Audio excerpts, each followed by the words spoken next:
卫福部长陈时中方方为上强的推销王，礼拜日的行程转到台中，品尝到地方的小食面，嘛来学做到粉圆奶茶。真侪民众抢要看阿中部长，和这个上款的人调是 keep。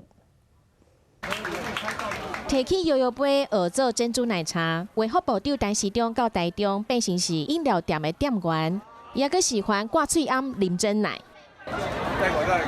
阿中部长的人气真正是足夯的，互一中上宽满满的人选择这地点嘛是有意义的，因为国军屯幕舰队捌伫遮集合，严重影响到人潮。陈时中特别过来遮，就是要甲大家讲，一中上宽足安全的。所在足安全的，大家放心来，无要紧哦，来喝啊耍。真奶也很好喝。起用叫做上好的业配王陈时中，行销拢做规套的，到台中马上就换2020年台中国父节的 T 恤。市长罗秀燕马上一变。这个应该比画的还像啊，对对，而且你最重要是你很在乎的很年轻，对呀、本人更年轻呐。虽然讲是紧来紧去，但是暗顿陈时中嘛是食当地美食。去问讲进行观光，甲家己拍几分，陈时中讲成绩爱互大家来拍。